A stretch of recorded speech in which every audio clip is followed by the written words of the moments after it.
তারা আমাদেরকে বলতে চায় ৭১-এর জামাতকে দেখুন।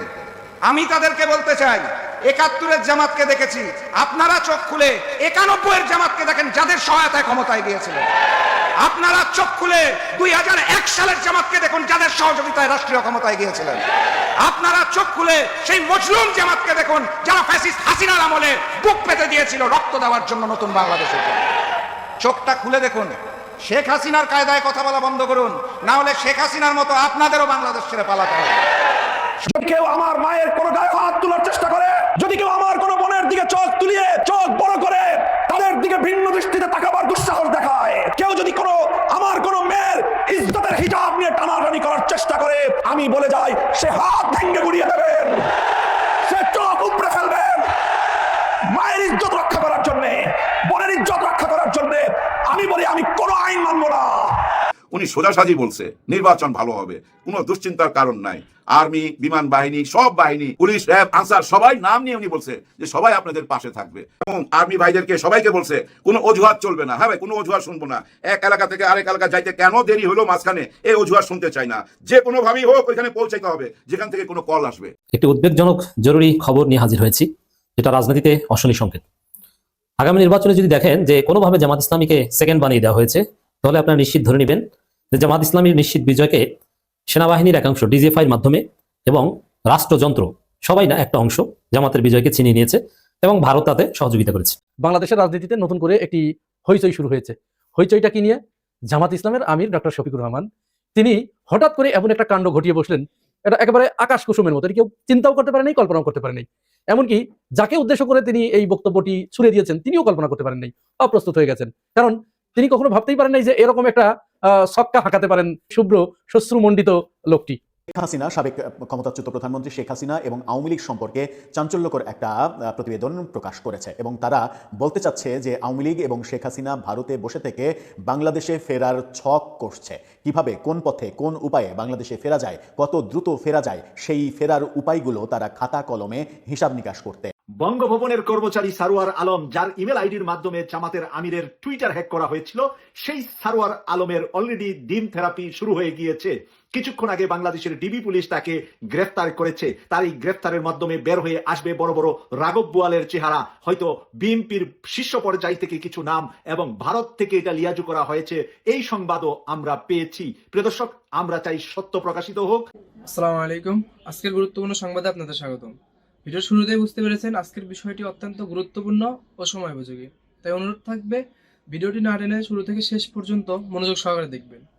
যারা এখনো আমাদের চ্যানেলটি সাবস্ক্রাইব করেননি তারা সাবস্ক্রাইব করে পাশে থাকা বেল আইকনটি অন করে রাখুন, যেন সবার আগে সর্বশেষ ও নির্ভরযোগ্য সংবাদ পেয়ে যান। যারা ইতিমধ্যেই আমাদের চ্যানেলটি সাবস্ক্রাইব করেছেন তাদেরকে অসংখ্য ধন্যবাদ। চলুন কথা না বাড়িয়ে ভিডিওটা একটি লাইক দিয়ে ভিডিওর মূল বিস্তারিত অংশ দেখে আসি। আমি তো বিএনপিতে ছিলাম। আসসালামু আলাইকুম। কর্নেল অলি সাহেবের বক্তব্য শুনতেছি চিটাগাঙে। এবং আমি দুজনেই বিএনপি করেছিলাম। ওনারাই বিএনপি, দুজনে মিলে কিন্তু এই বিএনপি দলটা করে। ক্যাপ্টেন অলি আহমদ হিসাবে সর্বপ্রথম পাকিস্তানের বিরুদ্ধে বিদ্রোহ করেছিলাম। এখানে উনি ক্লিয়ার করে দিচ্ছে যে কে প্রথম বিদ্রোহ করছে। স্বাধীনতার ঘোষণা আর বিদ্রোহ দুইটা এক কথা না, কিন্তু ওই রিভল্ট মানে আমি বিদ্রোহ ঘোষণা করলাম, আমি বিদ্রোহী, সোজা কথা, আমি মানি না তোমাদের আইন কানুন। এটা কে করছিল? কর্নেল অলি আহমেদ প্রথম। ওই কথাটাই কিন্তু ডাক্তার শফিকুর রহমান স্যার বলছে যে আপনাদের এই অঞ্চলের একজন আপনাদেরই ভাই, মানে চিটাগাঙ্গের ভাই কর্নেল অলি সাহেব, উনি প্রথম রিভোল্ট করছিল, এই কথাটা বলছে। এটারই একটা ভুল ব্যাখ্যা দেওয়া হচ্ছে যে ডাক্তার শফিকুর রহমান স্যার বলছে স্বাধীনতার ঘোষক কর্নেল অলি আহমেদ। ওনার মুখেই শুনেন, এই দেখেন।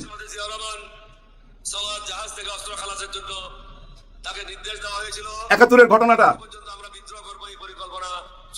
হয় নাই, এখান থেকে শুনেন। ইতিমধ্যে আমি যখন খবর পেলাম ঢাকাতে শুরু হয়ে গেছে গোলাগুলি, ঢাকা ক্যান্টনমেন্টে, সেনানিবাসে গোলাগুলি শুরু হয়েছে, কুমিল্লা ক্যান্টনমেন্টে, অষ্টম বেঙ্গল সেনাদেরকে নিয়ে আমি বিদ্রোহ করি এবং প্রেসিডেন্ট জিয়াকে দেওয়ানহাট নামক স্থান থেকে ফিরিয়ে নিয়ে আসি। শুনেন এরপর একটু। দুজনে মিলে কালুঘাট বেতার কেন্দ্রে যায়। পরের দিন তিনি বাংলাদেশের স্বাধীনতা ঘোষণা করেন।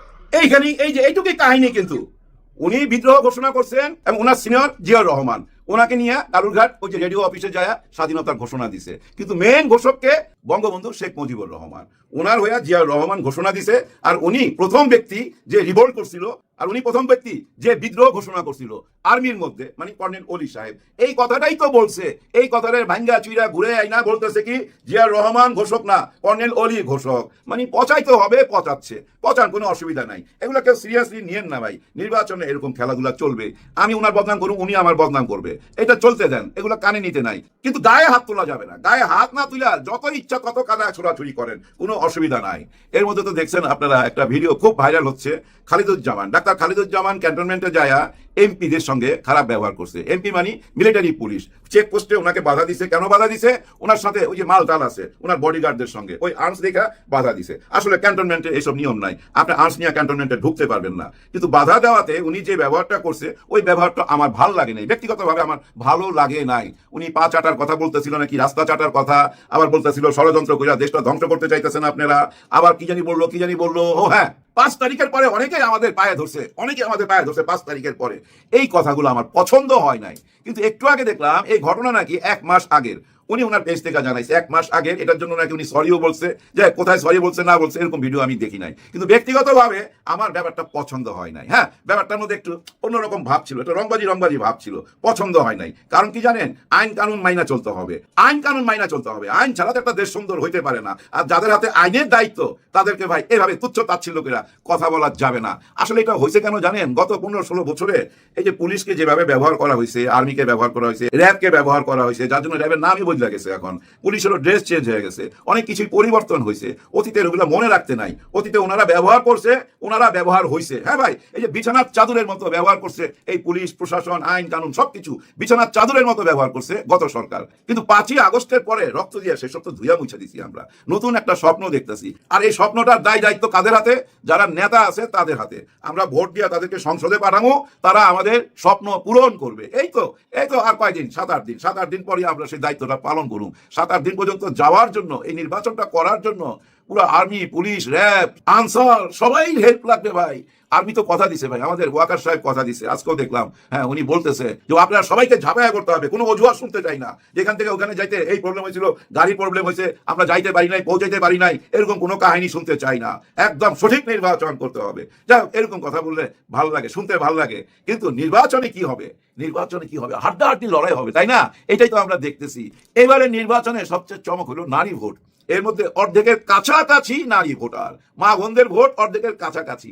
এটা নিয়েই কারাকারি, এটা নিয়ে কিন্তু এত কাহিনী। ওই যে হ্যাক কইরা, পোস্ট ভাইরাল কইরা, নারীদেরকে অপমানজনক কথা বইলা ডাক্তার শফিকুর রহমান স্যারকে পচাই দিছে। 2-1 দিন কিন্তু পচাইছে, কিন্তু ভাই অনেকে বিশ্বাসও করছে এই কথাটা। এখনো টক শোতে গেলে দেখবেন অনেকে এটা নিয়ে তর্ক করে, এখনো টক শোতে এটা নিয়ে তর্ক হচ্ছে, কন্টেন্ট তৈরি হচ্ছে। কারণ নেতা বলছে যে না, এইটা হ্যাক হয় নাই, এই ঘটনা সত্যি, ওনারা গা বাঁচাইবার জন্য এই নাটক করতেছে। বুঝছেন, এগুলা চলবে, এগুলা মাইন্ড করার কিছু নাই। হ্যাঁ ভাই, মাইন্ড করার কিছু নাই। আপনি আমার বিরুদ্ধে দাঁড়াইছেন, আমি আপনার গুণ গামু নাকি? আপনার তো আমি পচামুই, এটাই স্বাভাবিক, এটা চলতে থাকুক, কোনো ব্যাপার না। তবে বুদ্ধির খেলায় আগে চলে গেছে ডাক্তার শফিকুর রহমান। একটা গেম খেলছে ভাই, এটা মজার গেম। সেটা কি জানেন? একটা টক শোর আয়োজন করতে বলছে, মানে পলিসি ডিবেট করবে ওনারা। এই আয়োজনটা কারা করবে? ছাত্র শিবির ঢাকা বিশ্ববিদ্যালয়ের মধ্যে বিশালভাবে আয়োজন করবে। বাংলাদেশের যত কূটনৈতিক আছে তাদেরকে দাওয়াত করবে, বাংলাদেশের যত সাংবাদিক আছে সবাইকে দাওয়াত করবে, বুদ্ধিজীবীদের দাওয়াত করবে, এবং এই জনসাধারণও যাইতে পারবে। তারপরে কি হবে? মঞ্চের মধ্যে তারেক রহমান সাহেব আর ডাক্তার শফিকুর রহমান স্যার দুইজনে মিলা বক্তব্য রাখবে। ওনাদের কি মিশন, কি ভিশন সব তুলে ধরবে, দেশ নিয়ে ওনারা কি ভাবতে চায়। একজন আরেকজনকে প্রশ্ন করতে পারবে। হ্যাঁ ভাই, একজন আরেকজনকে যখনই প্রশ্ন করার সুযোগটা আসবে, ওই তখনই দেখবেন এই যে ডাক্তার শফিকুর রহমান স্যার এমন প্রশ্ন তুলে নিয়ে আসবে যেটা জবাব দেওয়া কঠিন হয়ে যাবে। হ্যাঁ ভাই, অতীতের অনেক কিছুই টাইনা নিয়ে আসবে। অতীতে কি ঘটছে এগুলো আর আমি রিপিট করতে চাই না, আপনারা সবাই জানেন। আবার এই পক্ষ থেকেও কিন্তু অনেক কিছু তুলে ধরবে, মানে তারেক রহমান সাহেব বলবে 71-এর কথা বলবে। 71-এ আপনাদের কি ভূমিকা ছিল, মা বোনদের সঙ্গে আপনারা কি করছেন, এই প্রশ্ন কিন্তু করবেই। এবং ওনারা যখন জবাব দিবে যে আমরা তো আপনাদের সঙ্গে সরকার গঠন করছি, উনি তখন বলবে তখন তাইলে কেন বাইরে হয়ে গেলেন না? আমাদের সরকার যখন বিশ্ব চ্যাম্পিয়ন হয়েছে 4-4 বার, তখন কেন আপনারা বাইরে হয়ে গেলেন না? ওনারা তখন বলবে আমাদের যে 2-3 জন মন্ত্রী ছিল এরা নিষ্পাপ। এই কথাবার্তাগুলো আমরা শুনতে পাবো, দেখতে পাবো। শুধু বাংলাদেশ না ভাই, প্রবাসী ভাই বোনরাও দেখতে পাবে। এবং ওনাদের কথাবার্তা থেকে আমরা বুঝে নিব কাকে ভোট দেওয়া যায়। 11 দলের পক্ষ থেকে ডাক্তার শফিকুর রহমান স্যার যে আহ্বানটা করলো, এখন তারেক রহমান স্যার সেটা মাইনা নিবে কি? বিরাট বড় প্রশ্ন। আমার মনে হয় মাইনা নিতে পারে, কিন্তু আমাকে যদি ব্যক্তিগতভাবে জিজ্ঞাসা করেন আপনার পরামর্শ কি, আমি বলবো না, মাইনা নিয়েন না। কিন্তু উনি মাইনা নিতে পারে, কারণ কি জানেন, এই যে পলিসি ডিবেটটা, এটা কিন্তু আমাদের দেশে কালচারে নাই। এই যে গত 54 বছর যত নির্বাচন দেখছেন, এরকম কোনো ঘটনা আমাদের চোখে পড়ছে না। কিন্তু আপনি যুক্তরাষ্ট্রের দিকে তাকান, যুক্তরাজ্যের দিকে তাকান, ওইখানে এইসব পলিসি ডিবেট হয়। নির্বাচনের ঠিক কয়েকদিন আগেই এরকম ডিবেট হয়, সারা দেশের মানুষ দেখে। ওই কালচার থেকেই তো আসছে, লন্ডন থেকে আসছে না তারেক রহমান সাহেব, ওই কালচারের ভিতর দিয়েই তো আসছে। যার জন্য আমার মনে হয় মাইনা নিতে পারে, কিন্তু মাইনা নিলেই কিন্তু একটা ফাঁদে পড়া যাবে। হ্যাঁ ভাই, ফাঁদে পড়া যাবে। কারণ কি জানেন ভাই, একটু ব্যাখ্যা দেই। তারেক রহমান সাহেব গত 17 বছর একটি ঘরে বৈশা একটি ক্যামেরার সামনে এই দেশের সাথে যোগাযোগ রাখছে, সব খবরই রাখছে, কিন্তু এই ক্যামেরার মাধ্যমে। আর ডাক্তার শফিকুর রহমান উনি কিন্তু মাঠ পর্যায়ে ছিল। উনি জেলে গেছে, বাইর হইছে, আদালত পাড়ায় গেছে, আবার বাইর হইছে, নিজেকে লুকায় রাখছে, গুপ্ত করছে, এইভাবে রাজনীতি কইরা কইরা এইভাবেই আজকে এই অবস্থায় আসছে, একদম ধারের কাছে নিঃশ্বাস ফেলতেছে, তাই না? যার জন্য এই ওপেন টক শোর আয়োজন করার আহ্বান জানাইছে ডাক্তার শফিকুর রহমান। এটা কিন্তু বিদেশি কালচার, ওই বিদেশি কালচারটা দেখেন বাংলাদেশে উনি আমদানি করলো, ধইরা নেন। এখন দেখা যাক উনি রাজি হবে কিনা, কিন্তু আমি বলবো রাজি হবেন না ভাই, রাজি হবেন না। দেখেন, আমার মনে হয় রয়টার বা বিদেশি একটি পত্রিকা যখন তারেক রহমান সাহেব সাক্ষাৎকার দেয়, উনি নিজেই বলছে যে আমি বলতে পারি কম, আমি মাঠ গরম করতে পারি কম, কিন্তু আমি ভাবতে পারি, পড়তে পারি, লিখতে পারি, ধীরে ধীরে কথা বলতে পারি। মাঠ গরম করতে পারে না। কিন্তু ওই যে টক শো বা ওই যে পলিসি ডিবেট, এইখানে তো ভাই যে গরম করতে পারবে জয় তারই হবে। কিন্তু ডাক্তার শফিকুর রহমান তো রোদে পোড়া মানুষ, জুলুম সহ্য করা মানুষ, জালিমদের জুলুম সহ্য করা, ওই জালিমদেরকে খেদায়া, ওই জালিমদেরকে দিল্লি পাঠায়া এখন ওনাকে আহ্বান করতেছে, আসো আমরা টক শো করি, আসো আমরা পলিসি ডিবেট করি। প্রিয় দর্শক, আসসালামু আলাইকুম। বাংলাদেশের রাজনীতিতে নতুন করে একটি হইচই শুরু হয়েছে। হইচইটা কি নিয়ে? জামাত ইসলামের আমির ডক্টর শফিকুর রহমান তিনি হঠাৎ করে এমন একটা কাণ্ড ঘটিয়ে বসলেন, এটা একেবারে আকাশ কুসুমের মতো। কেউ চিন্তাও করতে পারে নাই, কল্পনাও করতে পারে নাই। এমনকি যাকে উদ্দেশ্য করে তিনি এই বক্তব্যটি ছুড়ে দিয়েছেন, তিনিও কল্পনা করতে পারেন নাই, অপ্রস্তুত হয়ে গেছেন। কারণ তিনি কখনো ভাবতেই পারেন নাই যে এরকম একটা ছক্কা হাঁকাতে পারেন শুভ্র শ্বশ্রুমণ্ডিত লোকটি। কি বলেছেন? তিনি হঠাৎ করে তারেক রহমানের উদ্দেশ্যে বলে ফেললেন যে আসুন, ব্যক্তিগত আক্রমণ নয়, কাদা চোরাচুরি নয়, আমরা ওপেন ডিবেট করি। উন্নত বিশ্বে আমেরিকা, ভারত, কানাডা, লন্ডন, এই সমস্ত দেশে যেরকম নির্বাচনের আগে প্রতিদ্বন্দ্বী প্রার্থীরা একটি উন্মুক্ত স্থানে জনগণকে একত্রিত করে তারা নিজেদের পক্ষের যুক্তিগুলো উপস্থাপন করে এবং অপর পক্ষের যুক্তিগুলো খণ্ডন করে। এতে জনগণ পরিষ্কারভাবে বুঝতে পারে কার রাজনীতির ঝুলিতে কি রয়েছে, জনগণের জন্য কারা কতটুকু কাজ করতে চাচ্ছে। শফিকুর রহমান এরকম একটি বল ছুড়ে দিলেন তারেক রহমানের দিকে যে আর ধানাই পানাই করলে কাজ হবে না, আসুন ওই সমস্ত গোলাবাজি, বক্তব্য, বিবৃতি বাদ দিয়ে উন্মুক্ত স্থানে বাংলাদেশের সমস্ত বুদ্ধিমান মানুষদেরকে নিয়ে, সুশীল সমাজের লোকদেরকে নিয়ে, সাংবাদিকদেরকে নিয়ে আমরা একে অপরের যুক্তিগুলো খণ্ডাই এবং সেখানে কে কি করতে চাচ্ছে, কার পরিকল্পনায় কি রয়েছে, জনগণের জন্য কে কতটুকু কাজ করতে চায়, আমরা আমাদের প্ল্যান দেব, জনগণের সামনে আমাদের পরিকল্পনা উপস্থাপন করব, আমরা জনগণের সামনে ভবিষ্যতের কথা বলবো। যে ভবিষ্যতের কথা বলতে পারবে সে জয়ী হবে। এইখান থেকেই জনগণ সিদ্ধান্ত নেবে কাকে তারা বেছে নেবে, কাকে তারা আগামী দিনের জন্য তাদের রাষ্ট্রনায়ক নির্বাচিত করবে, তাদের নেতা নির্বাচিত করবে। এখন এই বক্তব্যের পরে বিএনপির ভিতরে তো অবস্থা খারাপ, কারণ এটার জন্য প্রস্তুত নয়। বিএনপি এই মুহূর্তে এই ধরনের ডিবেটে অংশ নেবার মতো মেধা, যোগ্যতা, যুক্তি এবং রাজনৈতিক পরিপক্কতা এর কোনোটাই এই মুহূর্তে বিএনপির ভিতরে নাই। এবং তারেক রহমান, শফিকুর রহমানের সাথে এই যুক্তিতে কোনো মতো অবস্থায় তারা এক জায়গায় বসে ডিবেট করতে যাবে না। কেন যাবে না? যাবে না এই কারণে, শফিকুর রহমান তার যুক্তিতে যে বিষয়গুলো আনতে পারেন এবং নিশ্চিতভাবেই সেগুলো আনবেন, সেটি তারেক রহমানের জানা। তিনি আনবেন দুর্নীতির বিষয়টি আনবেন, তিনি চাঁদাবাজির বিষয়টি আনবেন, তিনি ঋণ খিলাপির বিষয়টি আনবেন, তিনি ব্যাংক লুটের বিষয়টি আনবেন, তিনি দ্রব্যমূল্য নিয়ন্ত্রণের বিষয়টি আনবেন, তিনি বাজার ব্যবস্থার বিষয়টি আনবেন, তিনি অর্থনৈতিক অবস্থা কেমন হবে সেই বিষয়টি নিয়ে আসবেন। এই সবগুলো একত্রিত করে বাংলাদেশের মানুষের জন্য আগামী 5 বছরে তিনি কতটুকু চাঁদাবাজি বন্ধ করতে পারবেন, কতটুকু দুর্নীতি মুক্ত বাংলাদেশ গড়তে পারবেন, নারী নিপীড়ন কতটুকু বন্ধ করতে পারবেন, এই সবগুলো বিষয় তিনি সামনে নিয়ে আসবেন। আর এইখানেই ঘটবে বিএনপির চরমভাবে ভরাডুবি। কারণ বিগত বেশ কিছুদিন ধরে বিএনপি যে হারে জামাতের নারী নেত্রীদেরকে হেনস্থা করেছে তার ভিডিও ডকুমেন্টস সব তো আছে। কোথায়, কোন সময়, কার নেতৃত্বে কোন কোন নারীকে হেনস্থা করছে, কোন নারীর মাথার উপরে কোপ মেরেছে, কোন নারীর তলপেটের উপরে লাথি মেরেছে, কোন নারীর হিজাব ধরে টান দিয়েছে, কোন নারীকে রাস্তায় ফেলে পিটিয়েছে, এই সবগুলো ডকুমেন্টস আছে।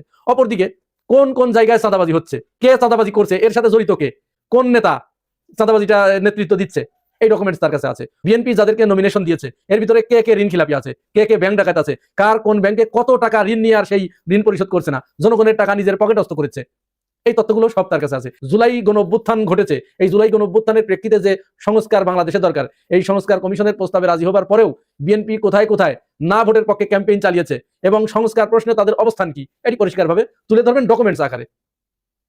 তাহলে এইগুলোর জবাব বিএনপির কাছে নাই, তো কোনো জবাব নেই।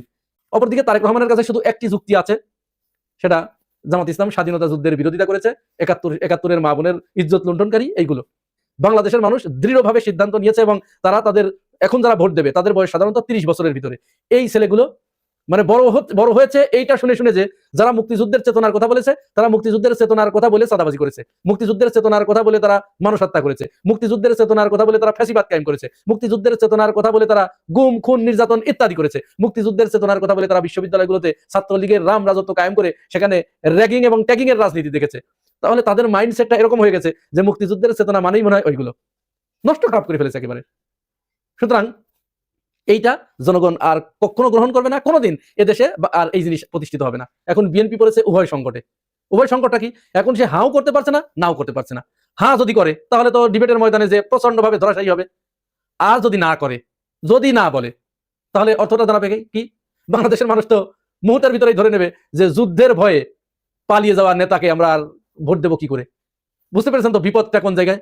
এখন এই বিপদ থেকে রক্ষা পাওয়ার জন্য তারা তাদের যে বুদ্ধিজীবী আছে, ওই ছোট ছোট বুদ্ধিজীবী, এদের বুদ্ধির বহর তো কতটুকু আমরা বুঝতেই পারছি, এই বুদ্ধিজীবীদের শরণাপন্ন হয়েছে। এর ভিতরে একজন হচ্ছে আমাদের রেজাউল করিম রনি ভাই, টক শোতে অংশগ্রহণ করে, দেখবেন টক শো করে। তাকে লাগালো যে রেজাউল বলো তো কি করা যায়, এই জামাতের আমিরকে এখন কি বলে এখন ঠেকানো যায়। বললো যে আচ্ছা ঠিক আছে, এটা আপনি চিন্তা করেন না, আমি এটা দেখছি। তখন এসে সে একটা পোস্ট দিল যে ঠিক আছে, জামাতের আমিরের সাথে আমরা ডিবেট করতে প্রস্তুত, তবে শর্ত হচ্ছে মিথ্যা কথা বলা যাবে না, মিথ্যা কথা যদি বলে তাহলে জুতা দিয়ে পিটাইয়ে লাল করে ফেলবো। চিন্তা করছেন? আচ্ছা, রেজাউল করিম রনির এইটা যখন মনোপুত হয় না, যে না এত জুৎসই হলো না, তখন চিন্তা করলো তাহলে আর কি করা যায়। ইন দ্য মিন টাইম জামাত আমিরের টুইটার অ্যাকাউন্টটা হ্যাক করে ফেললো, ধরাও পড়ে গেছে। আজকে রাষ্ট্রপতির কার্যালয়ে গিয়ে সেখানে যে সারওয়ার আলম নামে অ্যাসিস্ট্যান্ট প্রোগ্রামার, ওই মেইল থেকে ফিশিং মেইলটা এসেছিল, সেখানে গিয়ে আজকে জামাতের পক্ষ থেকে অভিযোগ লিখিতভাবে দেওয়া হয়েছে এবং কি ব্যবস্থা তারা নিচ্ছে সেই 24 ঘন্টার ভিতরে সেটি জানতে চাওয়া হয়েছে। এরপরে ওইটা নিয়ে তারা ব্যাপক সরগোল যে পাইছি না, পাইছি তো একখান কিছু। আচ্ছা, এটা যখন ভেস্তে গেল, এরপরে যেটা হলো, গতকাল চট্টগ্রামে জামাতের আমির গিয়ে একটি বক্তব্য দিলেন। বক্তব্যটায় তিনি কর্নেল অলি আহমেদকে বললেন যে এই চট্টগ্রামে থেকে স্বাধীনতার ঘোষণা এসেছিল। এটা তো তিনি মিথ্যা বলেন নাই, বিএনপি এটা অস্বীকার করেছে। তাহলে বিএনপি এটা যদি অস্বীকার করে, চট্টগ্রাম থেকে জামাত আমির বললেন যে এই চট্টগ্রাম থেকে স্বাধীনতার ঘোষণা এসেছিল, এইটা যদি বিএনপি অস্বীকার করে, তাহলে তো শেখ হাসিনা যা বলেছিল তাই, জিয়াউর রহমান স্বাধীনতার ঘোষক নয়। অথচ জামাত আমির কিন্তু কখনোই বলেন নাই যে এই স্বাধীনতার ঘোষক কর্নেল অলি। তিনি বলেছেন এই কর্নেল অলি প্রথম বলেছিল উই রিভোল্ট। উই রিভোল্ট মানে কি? উই রিভোল্ট মানে বিদ্রোহ করা, আমরা বিদ্রোহ করলাম। তাহলে এইগুলো দেখেন এদের লেখাপড়ার দৌড় কতটুকু। আমি লেখাপড়ার দৌড় দিব না, লেখাপড়া তারা জানে, যথেষ্টই জানে। এবং উই রিভোল্ট মানে যে বিদ্রোহ, এটিও তারা জানে, কিন্তু তাদের মাথার ভিতরে ওইটা কাজ করে নেই। মানে জামাত আমিরকে ওই যে ওইটা পাস করতে হবে, তার যে ডিবেটের আলোচনা, ডিবেটের আহ্বান, ওইটাকে যে কোনো মূল্যে নিচে ফেলতে হবে, সমালোচনা করতে হবে। লেগে গেল। এবার লেগে যাওয়ার সাথে সাথে জামাত আমিরের ওই যে মানে পুরা অংশটুকু, বক্তব্যের পুরা অংশটুকু এবার ভাইরাল হয়ে গেল। আমিও দিয়ে দিচ্ছি, আপনারাও একটু দেখুন তিনি সেখানে কোথায় বলেছেন যে জিয়াউর রহমান স্বাধীনতার ঘোষক নয় বা কর্নেল অলি স্বাধীনতার ঘোষণা দিয়েছেন। চট্টগ্রাম মহানগরী শুধুমাত্র বন্দর নগরী নয়, শুধুমাত্র বাণিজ্যিক রাজধানী নয়, এটি এক সুদীর্ঘ সংগ্রামী ইতিহাস আর প্রতিরোধের রাজধানী। বাংলাদেশে ৭১ সালে স্বাধীনতার ঘোষণা এখান থেকেই হয়েছিল। আপনাদেরই এক গর্বিত সন্তান সবার আগে চিৎকার দিয়ে বলেছিলেন উই রিভোল্ট।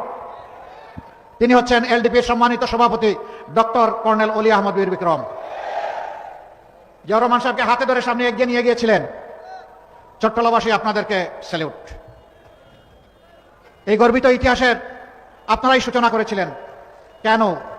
তিনি আজকে আক্ষেপ করে বলেন আমি লড়াই করেছি রণাঙ্গনে, আমি জাতীয়তাবাদী দল গঠনে আমি ছিলাম দ্বিতীয় ব্যক্তি জিয়াউর রহমান সাহেবের পরে। তিনি এখন বলেন আমি এখন বিএনপিতে নাই, আমি থাকতে পারি না, কারণ এটি জিয়াউর রহমান সাহেবের বিএনপি নয়। তিনি বলেন এটি বেগম জিয়ারও বিএনপি নয়। তিনি আরেকটি কথা বলেন, সেটা আমি বলতে চাই না, তার মুখ থেকে আপনারা শুনে নেবেন। আচ্ছা, এইটা শোনার পরে যখন এখানেও তাদের মিশন ব্যর্থ হয়ে গেল, তারা আর কিছুই করতে পারলো না, তখন তারা আজকে যে কাজটি করেছে, উসমান হাদিকে গুলি করার পরে ঢাকা 17 আসনের যিনি জামাত মনোনীত প্রার্থী S M Khaleduzzaman, doctor Khaleduzzaman, তিনি নির্বাচনী প্রচারণায় সেনাবাহিনীর ক্যান্টনমেন্ট এরিয়ায় গিয়েছিলেন। সেখানে তাকে ঢুকতে দেওয়া হয় নাই গানম্যান সহ। এটা অবশ্যই সেনাবাহিনীর একটা নিয়ম আছে, কারণ অস্ত্র নিয়ে ক্যান্টনমেন্টের ভিতরে অন্য কেউ ঢুকবে, এটি এই সমর্থন করি না আমরা, তাদের যেহেতু এটা নিয়ম।